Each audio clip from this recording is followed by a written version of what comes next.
Good evening and good afternoon, ladies and gentlemen. Uh, I have the pleasure of introducing Mr. Navneet Singh Gill, Managing Director of Yogiji Digi Limited, who is with us this afternoon and who has spearheaded the group to be amongst the leading and reliable brands in the world for flat steel processing lines and has contributed significantly to the cause of Mahatma Bharat or self-reliant India. Uh, well, I have been fortunate enough to visit all three of his workshops and located at Faridabad, and yeah, he's a highly respected person in the entire flat product segment and steel fraternity. So the company under his able leadership is prioritizing designs which are manufactured with efficiency, cost effectiveness, and high quality.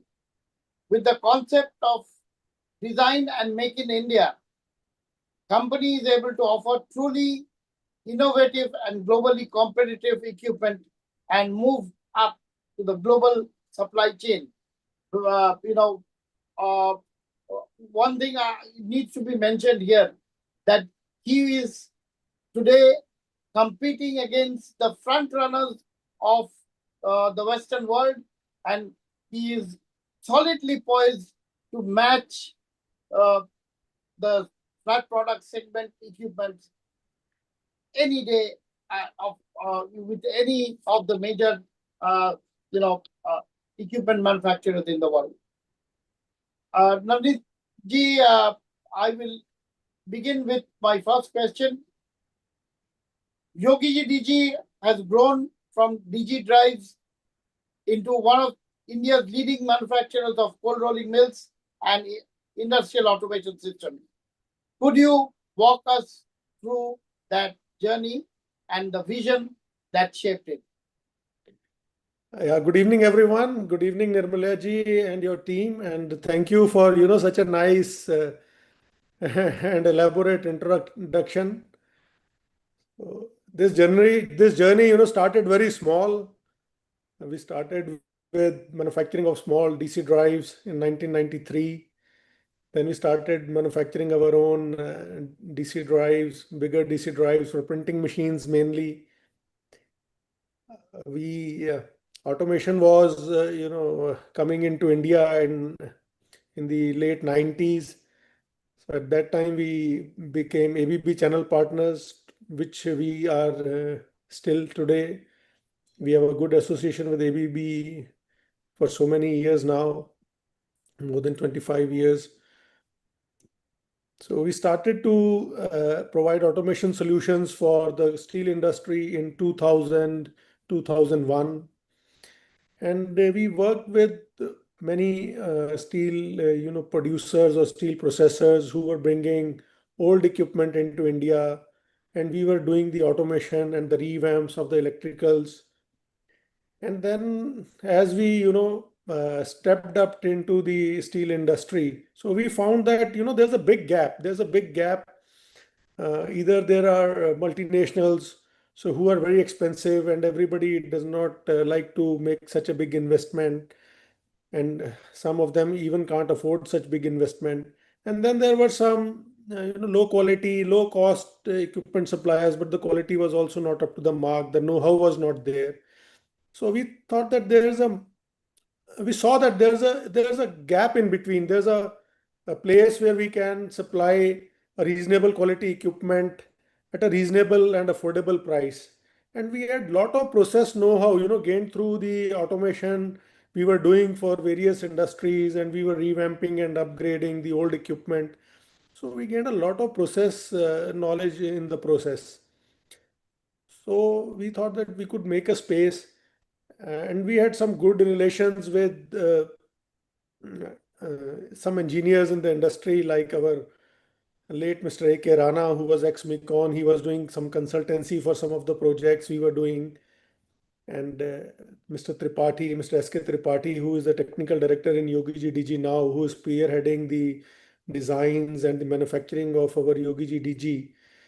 So we roped both of them, and we formed a company called Yogiji Techno, which is now merged with Digi Drives, and we started making these flat steel processing equipment. And we have been fairly successful in what we thought of, and we got good response from the market. And that is how this journey started, and you know where we are today. So it was our zeal to provide a good quality equipment at a reasonable price. That was the main success formula for this Yogiji DG, I would say. Uh, of course, you mentioned, Navneet ji, about Mr. Rana, whom we lost recently, but he will be the guiding principle for all of us, and may his soul rest in peace. And the company, Yogiji Digi, was a dream of all of uh, you combined together, and which made it a very, very big success. Now, you have spoken about how Yogiji Digi builds equipment that is designed and made in India. How significant a role does indigenous manufacturing play in your company's identity, and what challenges have you faced competing with established global mill builders? But often it is said that the incoming players are not allowed in the foray, and they are treated as outcasts, uh, so to say. But in spite of that, uh, whichever global brand name in India, especially in JSPL, JSW, whichever company you name it, uh, Yogi Digi has made its presence felt. So, what is it other than foreign exchange savings, which made it in Yogi Digi as your principle of Atmanirbhar Bharat? So when we started this company, Yogiji Techno, from the day one, we had thought of that we will produce what is being not produced in India. So the investment, the machinery which we made, was focused on the equipment, manufacturing the equipment which were traditionally being imported from outside the country. And I would say even today they are being imported from out of India from our by our competitors. If you talk about a cold rolling mill, so 80 our competitors are importing more than 85% of the components are imported even today. And in our cold rolling mill, only 15% is import component. 85% is being manufactured here in our facility in Faridabad. And all the raw material is also sourced from the local Indian suppliers like the mill housings, the forgings, the castings. And we are doing all the machining of these critical components in-house. So that has given us an advantage. Uh, it's like a double-edged sword. So the first advantage is that we are able to save on cost because we are doing locally here. We are able to save on the freight cost. We are able to save on the duties, and we are also able to deliver on time because the delivery is under our control, and we save on the transit time bringing in from outside India. So that has been a game changer for uh, Yogiji Digi, I would say. And yes, we have faced a lot of challenges. People used to say that traditionally these things cannot be done in India, and the quality would not be good. It cannot be compared with an imported equipment. But over time, we have proved everyone wrong. We have done more than 50 cold rolling mills are in operation since 2010. and all the mills are being operated with our own produce tension reels, which all of our competitors are getting from, say, China or Korea or somewhere else.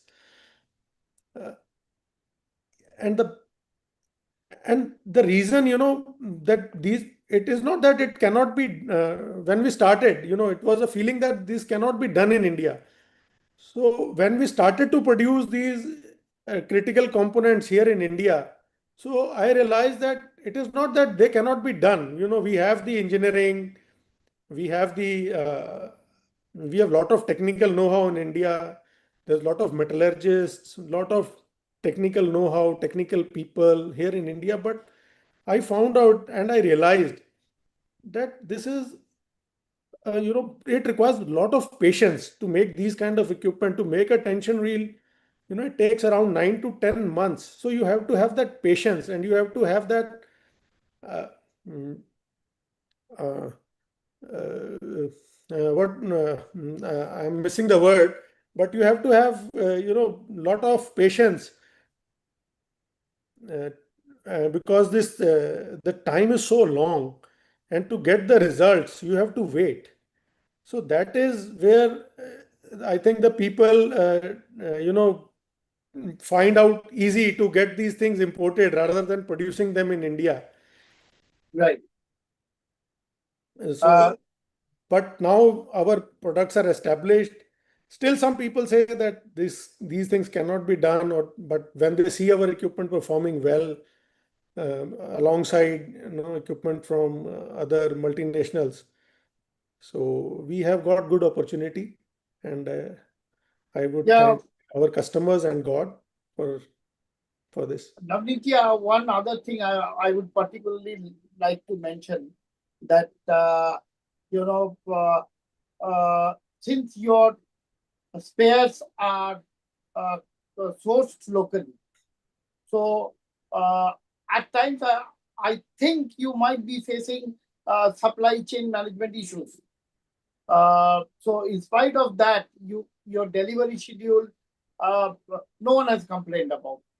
So you have been fast enough to deliver. And one other thing is very important, that you have a lot of local suppliers whom you have roped in. You have roped in a lot of local suppliers to uh, you know uh, cater to your equipment needs. So that is one further advantage for you. And uh, again, uh, needless to mention that you are uh, doing this country a great favor by virtually saving a lot of foreign exchange.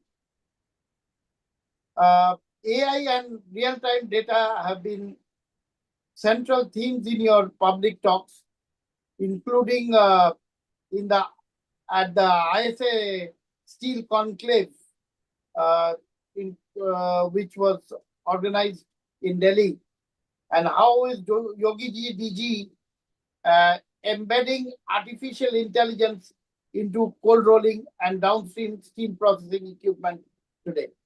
You know, uh, in terms of automation, in terms of AI, you are it is a process of continuous improvement. So, what is the thought that uh, is going on at Yogi Digi as uh, behind the curtain philosophy, which you intend to implement? Sorry. Yes, Nirmala ji, the AI is, a very hot topic these days, and uh, and I would say that it is not so uh, understood also in the industry. Right. Everybody is talking about AI, but what really AI is I think it is uh, not being understood properly, because it is being confused with automation.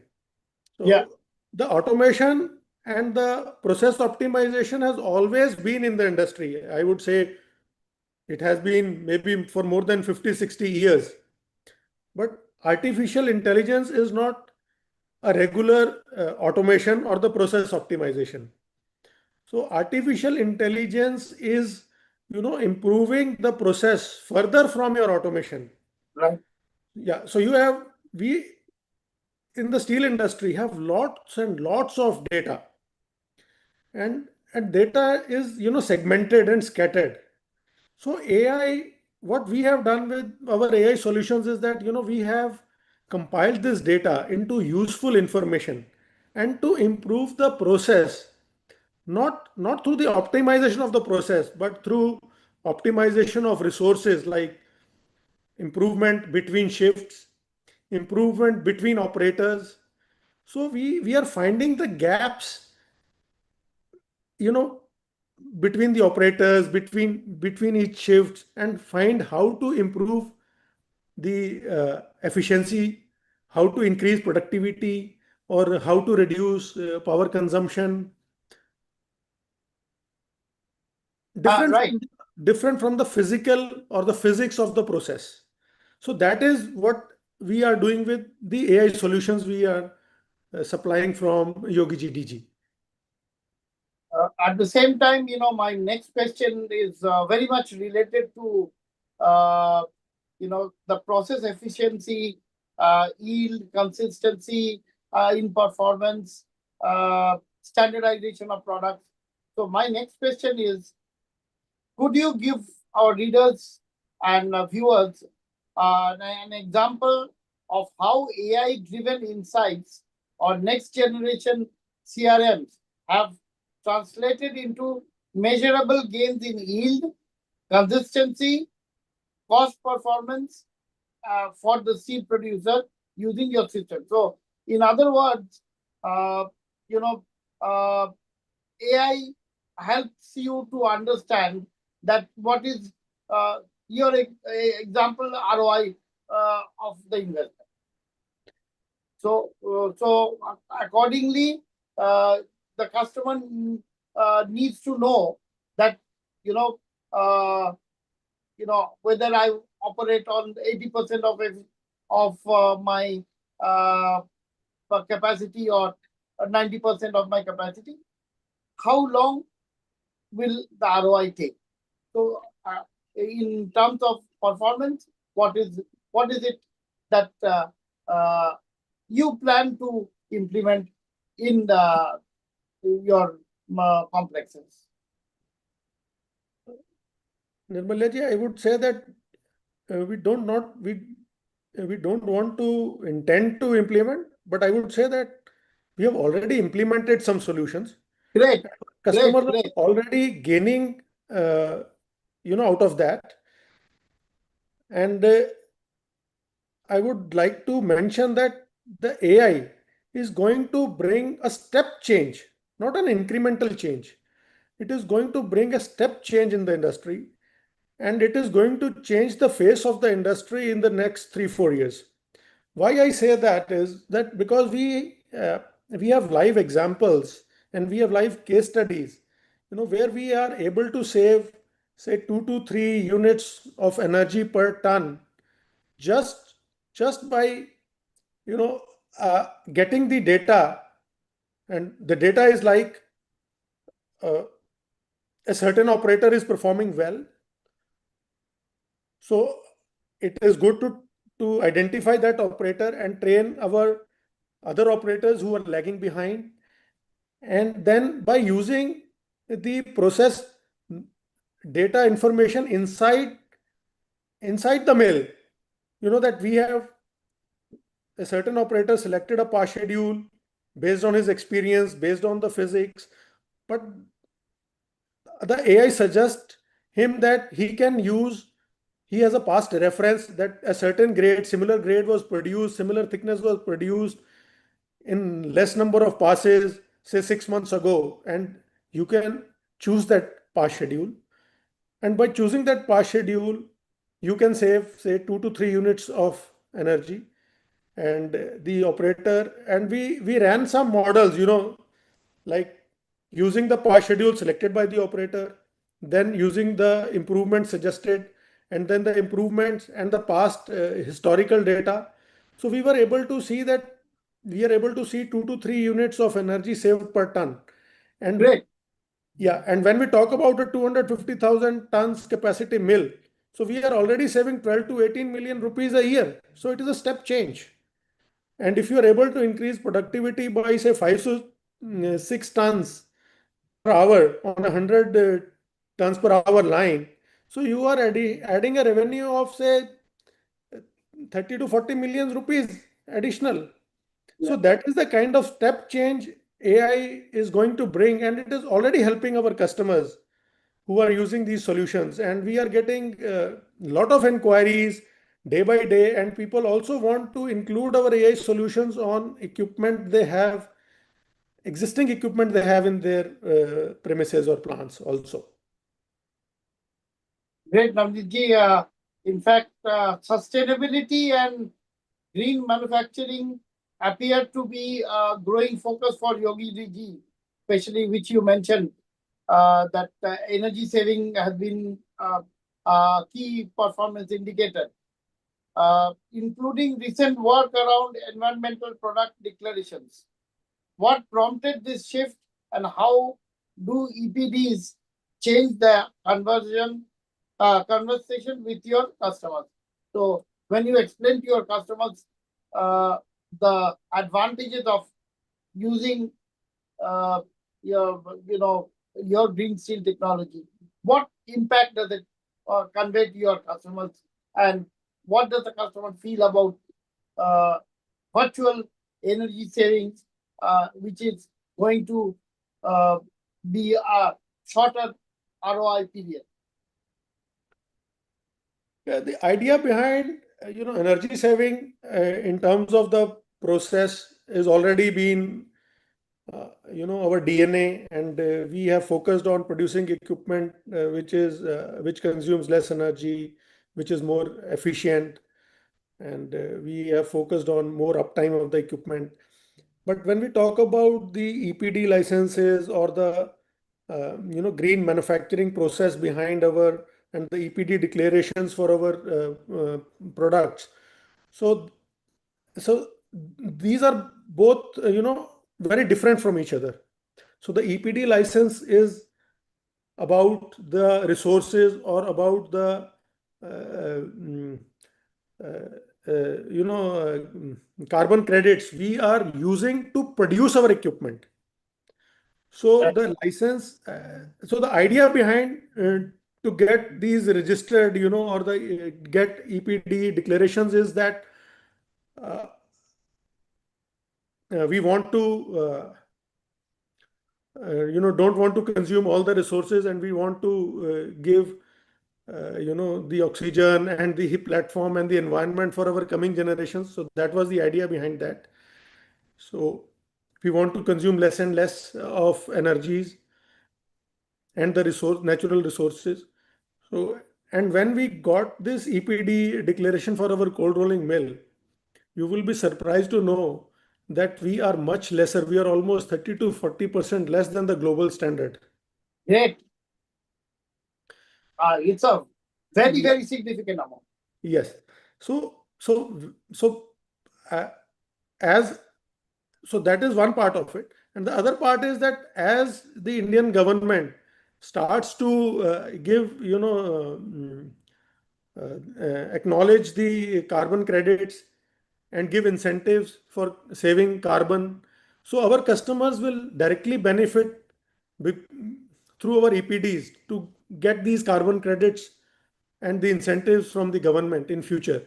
And this will, I would say that it is not, the Indian market is not mature enough at the moment, but very soon, in a couple of years, the Indian steel producers, they are thinking in a big way on the steel making side, but on the downstream side, it is not so much talked about at the moment. But in a couple of years, yes, everybody will be talking about, and we will be far ahead of the curve, I would say. Yeah. Uh, of course, this is very much true that the niche product comes out of the downstream segment, other than rather than the upstream. So, For example, when you produce electrical steels, your value addition is much more. Yeah. So uh, this explains how niche a product it is. Well, how do you uh, see the balance between automation and human expertise on the plant, the shop floor, evolving uh, over the next 5 years, particularly for mid-sized flat producers who may be auto adopting automation for the first time. You know, a balance is required because the economics will not work so well for it. So, what are the solutions you can offer him? And so when we talk about automation, automation cannot be man independent. So it has to be, the automation has to support the human being or to support the operator to help optimize the plant. And the automation or the industry 4.0, or if we talk about the artificial intelligence, so it has to cater not only to the process, but it has to cater to the process, to the plant, and to the people all. So when all three are in sync, then only you can get the benefits out of the automation solutions or the artificial intelligence systems in place. So it is not to the artificial intelligence or the or industry 4.0 is not to take out the humans out of the equation. It is there to improve the efficiency of the human and to, to give them ideas and to give them the insights on what they can do better to improve the process or increase the productivity. So and all the mids, this has been a priority for big steel producers, but now with the new generation, with the second, third generation of entrepreneurs coming in even in the mid-sized Indian companies, mid-sized Indian steel processors. So everybody is talking about efficiency. Everybody is talking about yield. So that is now uh, a component of every industry, not only for the big industries, but for the mid-size industry also. And it is getting competitive, and everybody is finding automation as a solution to be competitive in the market. Right now, uh, coming to your hometown, Faridabad. Faridabad did not originally uh, and traditionally been a steel manufacturing hub. Means printing was always the hub for Faridabad. Print. Yes. Your family was there in printing as well, but steel manufacturing was never, although a lot of professionals in the steel industry have come from uh, Haryana, state of Haryana, including Mr. Naveen Jindal, including Mr. V.R. Sharma. They are all from Haryana. Uh, but traditionally, it has not been a hub for manufacturing uh, or steel equipment. What advantages or challenges has your location given uh, Yogiji Digi as you scaled operations and built a client base across India's steel belt? In fact, you have 3 locations in Faridabad, 3 workshops, and in various places of Faridabad. I have been to all of them, and uh, I would personally vouch that you have an excellent infrastructure in place. You have all the machining facilities. You have traditionally been uh, uh, someone who came from your father came from the printing industry, and thereafter you have uh, created a niche for yourself. So, what advantages do you think that you have got by virtue of being located in Faridabad? Faridabad, of course, is known for industrial machinery. You have a lot of suppliers who would do machining for you. But other than that, what is the locational advantage which you have got? Yeah, you rightly said Faridabad was mainly known for printing machines or for automobile ancillaries. The idea of choosing Faridabad was because I have been in Faridabad for the last 53 years. So I was 1 year old when my father shifted to Faridabad. So, so Faridabad is always close. So that is the only reason we started in Faridabad. But yes, we got lot of advantages in the sense that lot of engineering background people are available here.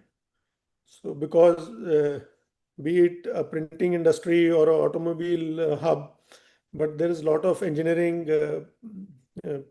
personnel available locally, and then we have lot of ancillaries, small scale units who are being a feeder to our industry. So non-critical parts we are procuring from them. They are doing machining for us. And the other advantage of being in Faridabad is that it is located in the National Capital Region of Delhi.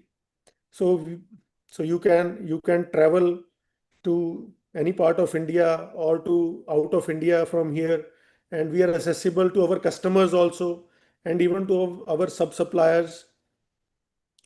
And I would say Haryana is a relatively peaceful state. So we have never seen disruptions in the last 33 years on any account. So we have been lucky that we are located in the National Capital Region of Delhi, and we have a lot of resources available. And we have cities like Ghaziabad traditionally, which are very close, who are catering to many forgings and castings, and a lot of suppliers from Ghaziabad also very close nearby. So they are helping us in our growth path. So, in fact, yeah, I cannot restrain myself from mentioning one point which I discussed with you when we met in Faridabad, that the company Yogiji Digi was formed itself by bringing in your colleagues from across Africa, across Mr. Ranak originally was from Rachi Mekon. So Tripathi ji was from Africa. Samit ji was again a very old friend. So all of them, and what surprises me, you have created an ambience for each one of you uh, as a family unit. So you stay as a family, and I hats off to your leadership, which has been a front runner in keeping all of you together. So this is something that which and whoever knows Mr. Navneet Singh Gill knows him as a brilliant human being, excellent uh, man of philanthropy. In fact, recently I met the Director General of Indian Institute of Metals. So he told me in JSW Vijayanagar, we were chatting together at JSW.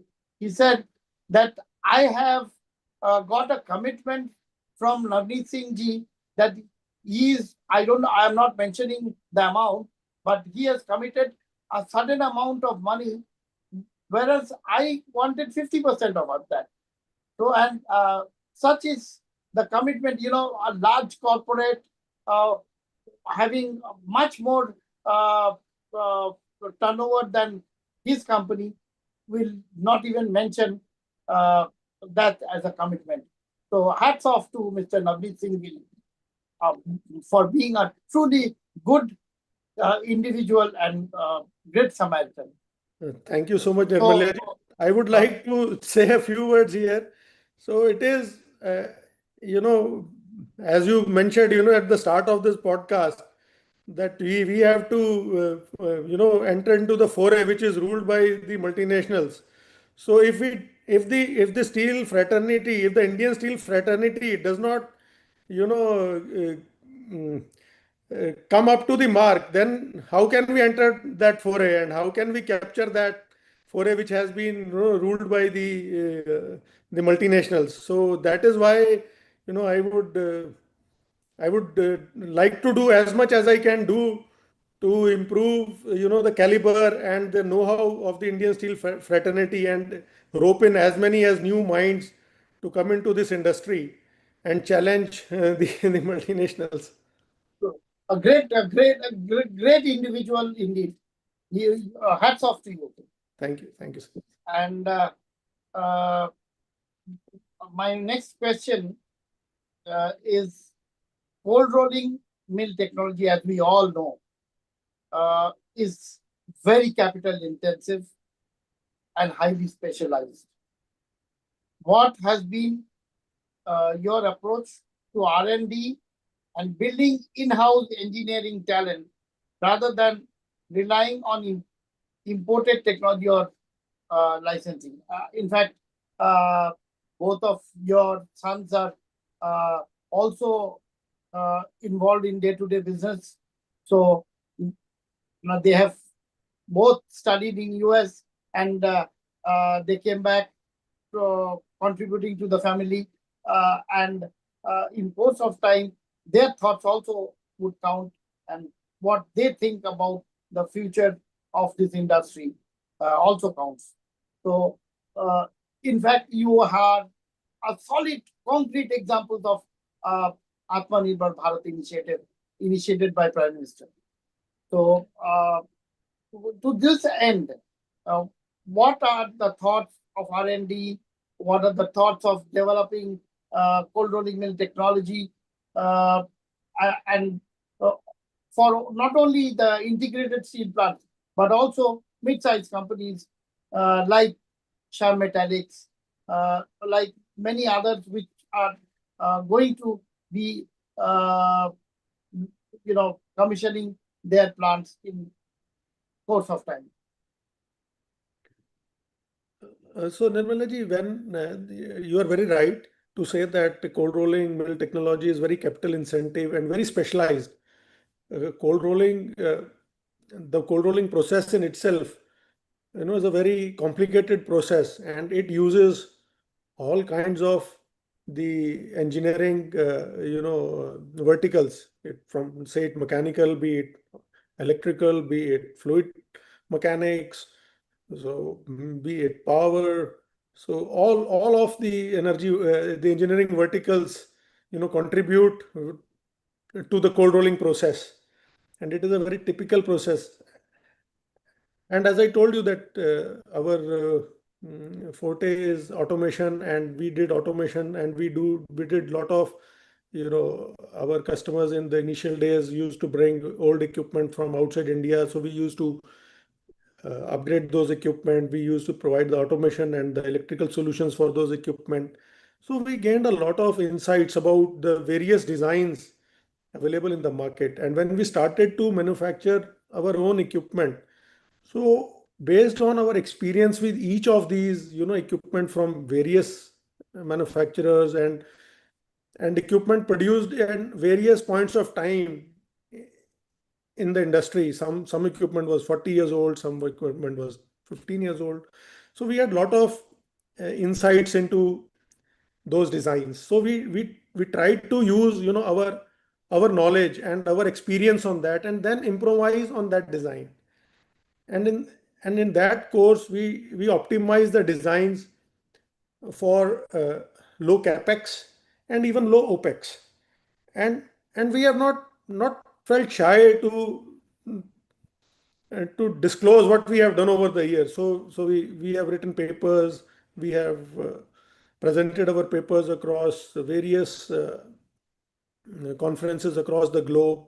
We also registered a patent in India, and now our designs are being acknowledged, and they have proven their mettle that our designs produce a better quality strip at lower energy consumption. So when I go to various conferences, discuss with so many technical people, very experienced technical people, and when they listen about our journey, and they're surprised that they say that, oh, such a small change made us such a big impact. So that and we feel proud of that, and that is why we are able to lead the market, I would say. Exactly. My next question is about your experience in engaging actively with industry forums and global steel dynamic discussions. You have always been on in AIS Tech, in MedTech, uh, uh, in Southeast Asia, in various forums and discussions across the globe. So, how do you see the Indian equipment manufacturers positioning themselves on the world stage as steel makers everywhere push toward decarbonizing? So, decarbonization is again a hot topic, just as artificial intelligence is. So, decarbonization, uh, which which of course is related to your reducing fuel consumption. So energy consumption again is related to decarbonization efforts. So in the world stage, how do we stand? How does Indian technology stand vis-a-vis in the European players? Yeah, I would say, uh, as I told you when we were discussing about the EPD declaration on our cold rolling mill, and when we submitted this data and when the actual results were out, I told you that we were very surprised that we are 30 to 40% lower than the global standards. So we Indians are just undermining ourselves. I think it is we have to go out and fight and prove ourselves. So I feel that many Indian companies or many Indian, I would say that they feel shy. They feel that something something will happen. I will get embarrassed. No, you will not get embarrassed, but you will get acknowledgement for what we are doing. And if we are producing a mill in India with a 30 to 40% less environmental impact, so that means the other steel uh, equipment manufacturers are also on the same, but they have to go out in the market and get themselves registered and get themselves acknowledged, and they have to go to, and when you talk about that, I am attending so many industry forums and going to global steel dynamic discussions across the globe, and I see that we are the only one over there. Non-Indian company represents India at these stages in the global industry forums. We have to actively participate. We don't have to feel shy. We have to be confident, and we have to document everything properly. And once you have the documents and you have proven declarations from proven agencies, so then you have the strength to fight and then to represent the country and then prove yourself as a economical and a impactful supplier.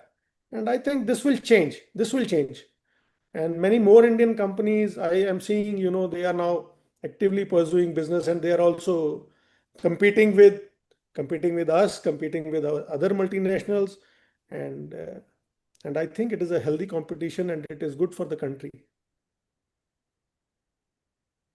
Right. What role do you expect data ownership and plant level digital infrastructure to play in helping Indian steel producers compete globally, especially as carbon accountability becomes market access issue?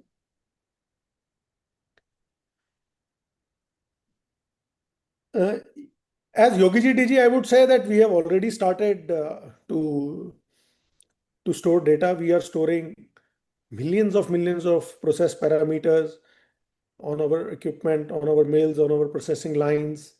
So we have, from the last 1 year, we have millions and millions of data which we are using to optimize the process. And eventually we have lot of documents, and we would have lot of references. So where we have saved energy, where we have increased the throughput. So, and as the Indian government starts to incentivize the carbon credits, so our customers would, immediately start getting the benefits out of it. And eventually, as the global companies are looking to decarbonize their products, the Indian equipment would also be, ready to uh, mm, give them the results they are looking for. Yeah, of course, our carbon neutrality uh, is still some way off.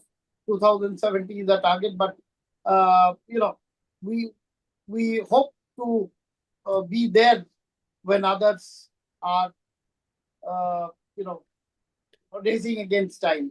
Yeah, yeah. I would say that we have to start somewhere, and the sooner we start, so we have taken that initiative. So the Indian companies have started to think about that. Yes, it is a long journey, but once you are on the track, you will achieve your goal. Yeah, absolutely, Navneet ji. Now, my next question is looking at Yogiji Digi's roadmap. Are there specific product lines, technologies, or markets you are prioritizing over the next 2 or 3 years? For example, India by far has not been very successful in CRGO. CRNO is okay, but CRGO, we have never been a front runner. We have to learn a lot from, let's say, Nippon Steel, a Japanese player. So, one thing, of course, the demand of electrical steel is not as much as the others. But at the same time, we are uh, expected to be the suppliers of the world. We are, the Prime Minister's belief is we should cater to the world demand. So, uh, you know, for example, do you foresee a certain strategy to go for electrical steel in a long term? Nirmala, it is not only about the electrical steel. I would like to add to this that up till now India was mainly underdeveloped country. It is in a developing stage still, and lot of focus and lot of the investments are around the infrastructure development. So a lot of construction grade steel uh, is consumed here in India. So a lot of focus is to produce construction grade steel or the standard commercial quality steel in India. But as the market is maturing, and as the Indian uh, consumer is looking for energy efficient products and good quality of products, so the demand for uh, um, and as the status of the Indian middle class is improving, so the demand for luxury cars, the demand for energy efficient household equipment, so that is going to increase. So that will not only help to the increase the consumption of electrical grade steel, but also the high strength steel for the automotive grades and many other kind of special steels. So that will eventually grow. So as Yogiji Digi, we are very fortunate that we could get an order for a annealing pickling line for CRGO from JSW JFE Nasik. So they trusted us that we can do this, and we have already supplied the line in record time. The cold trial is already done. The hot trial of that line is, you know, undergoing at the as we talk. So uh, once these kind of uh, references we have under our belt, so we are poised to enter into the processing of special grade steels, be it electrical steel, be it high strength steel for automotive use, or other any other specialty steels, uh, which will uh, which will sooner or later be produced in more and more quantities in the coming 5, 10, or maybe 15 years. So we have been prioritizing on strengthening our designs to cater to that kind of industry. And as the country grows and the steel demand is growing, as the government is focusing a lot on infrastructure and making in India and to make India developed by 2047. So the mid-size companies will also see, like we are now making two tandem cold mills with 1 million ton capacity each on each mill. So that kind of high capacity, not only high quality or special steel, but also on the quantity side. So we are already doing two tandem cold mills completely designed here in India. We are the first company, designing these reels here in India, and we are supported by Shanti Gears and Elecon for development of the gearboxes for these carousels. So it will be a completely indigenous designed and manufactured carousel here in India itself. So we are focusing on that, and we are also focusing on the backward integration. We are ready with designs for steckle mills, for hot rolling mills. We are already doing some spares like down coilers for the hot strip mills, which are being imported from outside India even today. So, so I think a lot of things are going on. Yeah, and as you rightly said, that the market dynamics are ever changing, and the consumption pattern is also changing. Uh, in course of time, uh, you know, we may have more and more of EV demand. Uh, EV steel would also be more in demand. As of now, we are unable to foresee.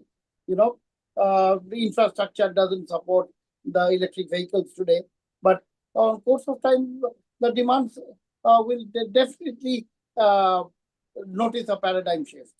Yeah. So my final question, Navneet ji, uh, to you is, uh, what message would you like to share with steel and metallurgy's viewers and readers, especially uh, plant operators and decision makers evaluating automation or green manufacturing investments? So, your assumption as far as uh, the plant operators and decision makers evaluating investments in green steel, so to say. So this is a very different and difficult question to answer. So if you want me to frank, I was talking to my younger son Navit and Samir's son Shanuj, who are looking after this AI development in the organization. So I was telling them, I was I was joking, or maybe I was serious also, that I told them that you should make your AI so much powerful that the operator should say that, okay, we don't want to have a Yogiji Digi mill because उनका पूरा कुंडली खोल देती है वो. Yeah. So if you see our AI solutions and you talk to our chatbot, it can give you the performance of each operator, uh, what productivity he was doing, how much energy was consumed during his shift when he was operating the mill, what was the downtime, what was the maximum speed. So all of that data, so and it happened. Shanuj went for commissioning to recent commissioning to UAE on our cold rolling mill, and the operators were literally saying to him that, okay, you please don't tell that these features are available to our management. So that is the kind of when we were talking about the AI. So that is the difference between the AI and a automation solution. So we are trying to, so jokes apart, so we are trying to identify the best operating practices, and we want to help. And if we talk about the decision makers, so decision makers have an insights, so they can use their best operators to train you know the operators who are not so efficient, and to bring and improve the talent inside the company. So that will help uh, both the decision makers and the operators at the plant also. So it will going to create, as I told you, not an incremental change, but it will bring a step change, and it will help both the people working in the plant, and obviously the people who are making investments and who are the decision makers. Thank you again, Navneet ji, for giving us your valuable time. And I know uh, this is a time when a lot of investments are taking place, uh, and you are very busy. All of your uh, team members are very busy, but in spite of that, you gave us a time. इसीलिए आपको बहुत बहुत धन्यवाद. And I hope Yogi Digi will be the front runner in course of time. As far as the flat segment is concerned, the entire flat product portfolio will be not a single order will uh, be there with anyone other than Yogi Digi. So this is my prayer and appeal to the Almighty in course of time. Thank you Thank you so so much. much. Thank you so much, Nirmala ji. Yeah, so there's a lot of business in the market, and there's job for everyone. Everyone has so many opportunities, so nothing to worry. Yeah, but we are committed to supply a good quality equipment and a good quality service, and we are committed to make self-reliant India and work as a proud Indian. Thank you so much, Navneet. And the program, the podcast is on YouTube right now.